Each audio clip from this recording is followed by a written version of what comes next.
Hi friends, welcome to என் சமையல் உலகம். மதுரை மல்லினா யாருக்கு தாங்க பிடிக்காது? எனக்கு ரொம்பவே பிடிக்குங்க. பூ மல்லிகைப்பூ ஒரே மாதிரினாலுமே அங்கே கட்டுற விதமே வேறு மாதிரி இருக்குங்க. நல்ல பூ பார்த்திங்கன்னா கோர்த்த மாதிரி உருண்டையாக அவ்வளோ அழகாக இருக்குங்க பார்க்கறதுக்கே.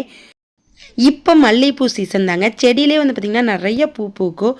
இது எங்கள் அம்மா வீட்டோட செடி தாங்க, அடுக்கு மல்லிகைப்பூ.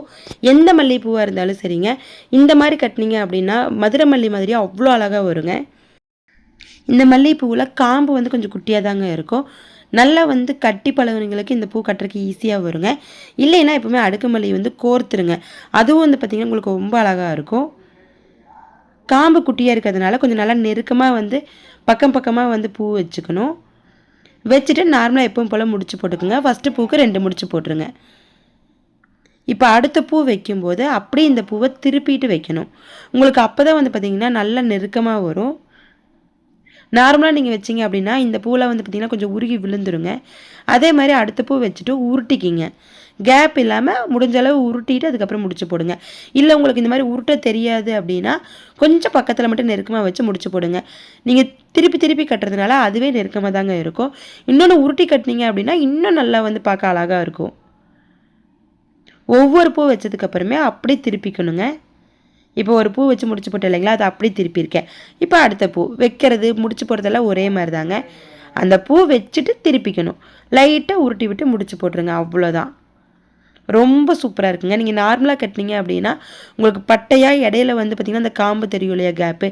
இதில் அப்படி தெரியாதுங்க. திருப்பி திருப்பி நீங்கள் கட்டும்போது உங்களுக்கு அந்த காம்பே தெரியாது.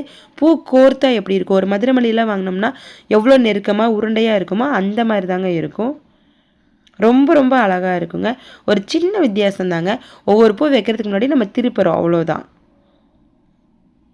இதில் இடையிலே கட் பண்ணிக்கலாங்க. இப்போ கால் கட்டு மாதிரி இடையில கட் பண்ண முடியாது அப்படியெல்லாம் கிடையாது. இடையிலே கட் பண்ணிக்கலாம், அதெல்லாம் எந்த பிரச்சனையும் கிடையாதுங்க. கட்டுறது மட்டும் திருப்பி திருப்பி வச்சு கட்டுறோம்.